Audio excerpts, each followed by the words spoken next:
So pretty straightforward in terms of, my family moved here when I was 8 years old, and Newnan has been my home for the vast majority of my life. And I love this town. I really love this, the city that we've got here, and I'm really proud of how we have kind of continued to develop. I know that we've done a lot of good over the time that I've been here. That being said, I do think that we're at a really critical point in the city's history and in our development. I think there's a feeling among a lot of people that quality of life has started to degrade in some key ways. You notice it with traffic, trying to get a doctor's appointment, crowding in schools, things like that. And I wish that I could come in and say, oh, well, that's just people being mad on Facebook and complaining. But unfortunately, the numbers don't really bear that out.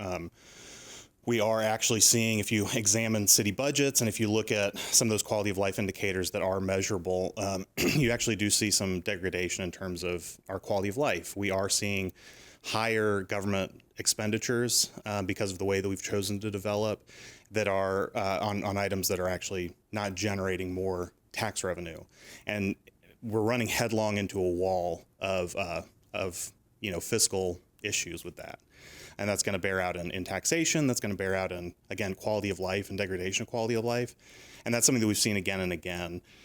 In cities around Georgia, particularly outside, kind of on the south side of the perimeter, we've seen that happen in a number of places where you kind of grow and grow and grow, and then all of a sudden these cities collapse.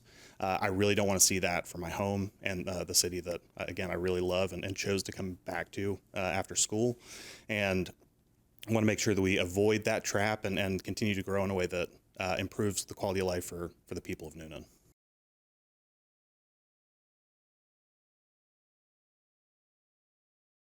Yeah, so right now it's the pattern of development and kind of a lot of ills that come with that. So first off, to give you a little bit of background about myself, but I'm a lawyer. But before I went to law school, I was in management consulting, where I was a digital finance consultant, and what that entailed was essentially me looking at the numbers on projects and saying, here's how much this is going to cost you, and here's how much you're going to get back from it. Here's your return on investment. Then when I went to law school and now I'm a practicing attorney I'm a securities lawyer. So I do a lot of, stocks, bonds, that sort of thing, and corporate governance, and looking at how companies, deal with money. When you look at the budget of Newnan, the way that we're developing the patterns of development, we're essentially building things that are losing us money. And the way that we're developing from a tax perspective is we're building things that return less tax revenue than they require tax expenditure to keep up. And you can see that in the budget. So between 2010 and 2020, the city's population grew by about 30%. And our tax revenues grew by almost the exact same amount. When you look at our total expenditures, they went up by 52%. So that means essentially for every $300 we got back in tax revenue, we have to spend $520 to keep that up in terms of road maintenance, in terms of utilities maintenance, in terms of all the things that the government has to do. So we are losing money, and what that amounts to is a subsidy on development. We're essentially subsidizing development right now through our tax dollars and shifting costs away from developers to the taxpayers, which is, not exactly a free market of development, let alone good for the existing taxpayers or even future taxpayers. So that's, I think, our biggest challenge is dealing with that fiscal issue. How would you address that? So there are a few things that we need to do in terms of that. One is we need to stop shifting costs. We need to stop subsidizing development the way that we are, quite frankly. We need to stop shifting costs from developers to taxpayers, because in the long term, that's unsustainable. The way that we do that is by requiring, there's two ways. One is that we require any development to pay the cost that it's going to be allocated to the city if they don't. That's in terms of impact fees. That's also in terms of requiring them to take on the costs at the outset of utilities development, sidewalk development, things like that are quality of life issues that are really important, and that, again, we don't want to see shifted onto the taxpayer when they're reaping the benefit of the profits. So that's the first thing. The other thing we really need to look at is zoning reform. The way that we're doing zoning in the city, again, I hear every so often I've heard people say, oh, well, that's what the market wants. Well, first off, we've got zoning that requires people to build certain things in certain ways all throughout the city. And the way that that ends up, what that ends up doing is distorting our housing market. It doesn't allow it doesn't actually allow the market to build what the market wants to build. And we just saw this about a week ago. There was a hearing at City Hall where there were some developers there who said, if we could, we would like to actually build smaller units than are allowed because they would be more affordable. And then, but they can't because of the regulatory zoning regime. The other side of that is, again, stopping that subsidy. After we've done that zoning reform, we can stop subsidizing some of these things by telling developers, look, this is a great place to build. Newnan has a lot of advantages. It's a very desirable place to be. So if you're going to build here, you're going to have to pay the full cost, the full freight of what you are building.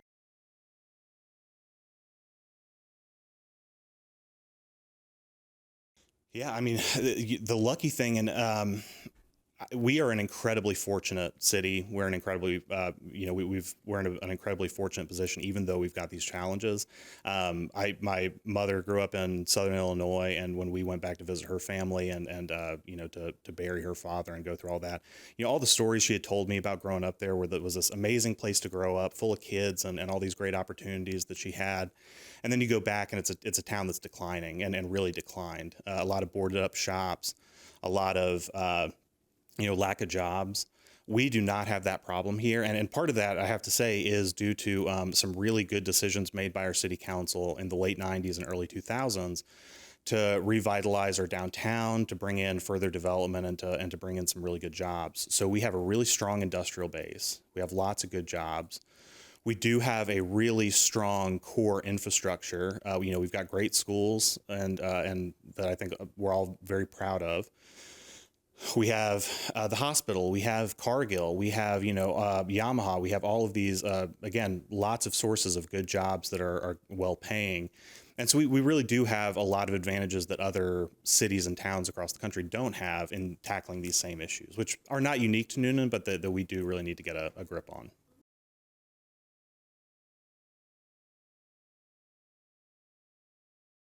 Yeah, so one thing, just in terms of livability and quality of life issues, over the past 10 years, housing costs in Coweta have gone up by, I want to say 64%. I think it's 64, 65%. Average income in the county has gone up by about 20 or 22%, thereabouts.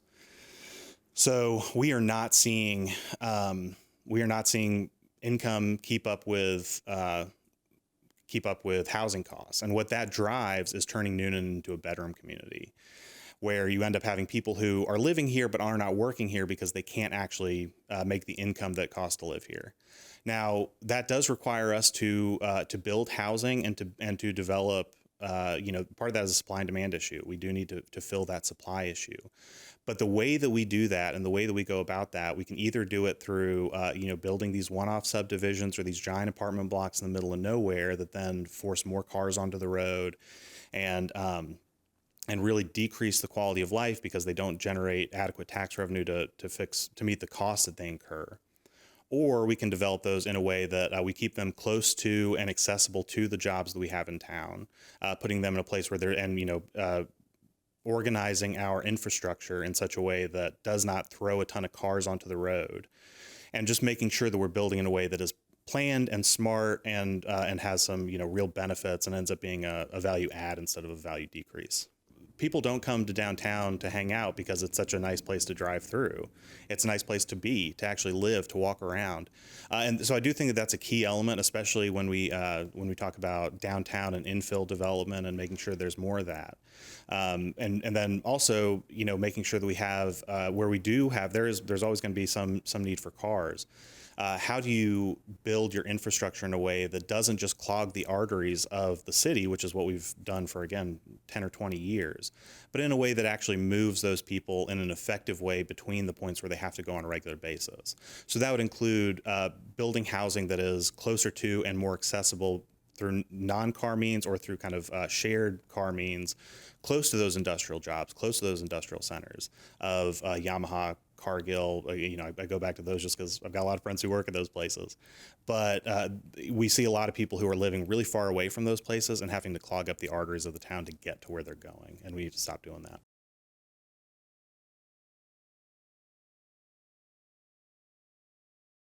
Yeah. So again, my part of it is the financial experience. So going back to that consulting work, as well as my time as an attorney, being really keenly focused on numbers and what the budget requires.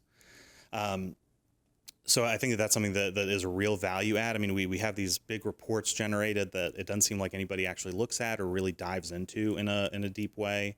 I know that the city council and their staff have some awareness of that, but I think that's something that we need to take a really sharp look at and need to start really going through and taking a laser focused scalpel to in some cases. The other side is, I've had I've been really fortunate between graduating from UGA, go Dogs, and going to law school and before I came home, I had an opportunity to live in a lot of different places and see what does work, see in a lot of cases what really doesn't work. Excuse me. And part of that was seeing what are the possibilities for a community? What can a community look like? It doesn't have to be, on the one hand, you don't have to have giant, super dense city life to have that walkability we talked about. You don't have to have also the kind of sprawling and again, value negative development that we've also had. So I think I bring a kind of a diversity of background and experience to it, as well as having those roots here in terms of growing up and really loving this community and planning on raising my own kids here and moving that into the future. So bringing that outside experience while also loving this place and wanting this place to be better.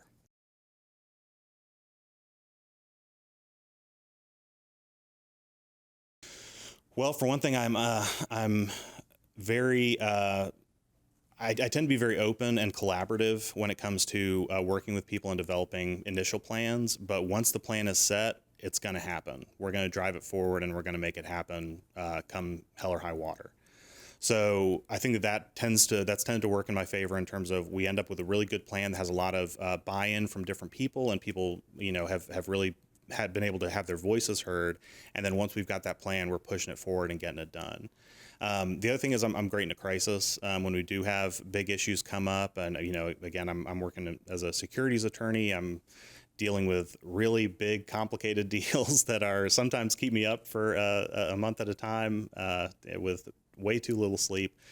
And dealing with those kind of complicated matters and really getting into the weeds with them and analyzing what's really driving the elements that are working there is one of my strengths.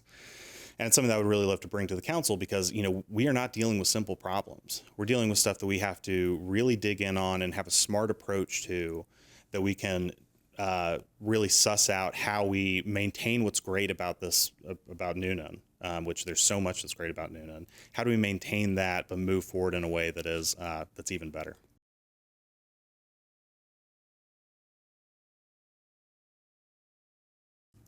Well, aside from those kind of big ones that I've already mentioned, and you did bring up the walkability issue, some of that. The other thing, what I kind of focus on is, are we making this the best place possible to raise kids? I want Newnan to be the best place to have a kid, raise a kid. And that involves, making sure not just that we are supporting the school system and doing all that sort of stuff, but making sure that our kids are safe and that they feel they have the opportunity to kind of lead more independent lives. One of the things we've seen over the last few years is a massive increase in mental health issues among young people and teenagers. I'm actually a youth counselor at my church for our youth group. And luckily, our kids seem very mentally to be doing very mentally well, and we have a really incredible group of kids who are sometimes going to be a run for their money, but they are good kids. And part of what we've seen driving that mental health crisis is a lack of independence for kids. And when this comes back to that way of development, we've developed in such a way that it is impossible for you to let your kid walk to school. The way that I did as a kid, before we moved to Newnan, when my dad was in the Air Force, we lived in a number of places that I would just walk, usually with my parents, but we would walk to school consistently, and that is near impossible to allow anymore. That's how my dad grew up. I think he said when he was 5, he started walking to kindergarten in Greensboro, North Carolina. So allowing for more of that, and yeah, uphill both ways. It was always snowing in Greensboro. I don't know what, there was some sort of it must be a a microclimate or something.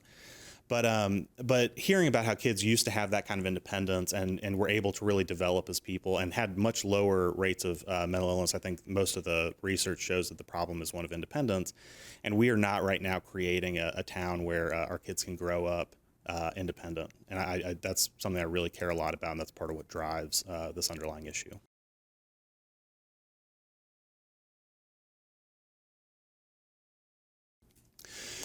Well, again, I've mentioned, community involvement. One of the things I really care about, I mentioned I went to the University of Georgia, the best college in the country, and by extension, the world.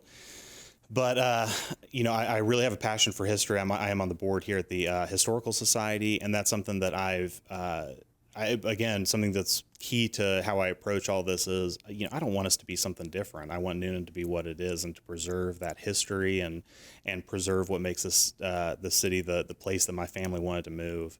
But at the same time, life is all about taking what's good and throwing away the bad and maintaining what's good and trying to improve. So I think that's something that really, again, drives my desire to be on the city council and to run for this office.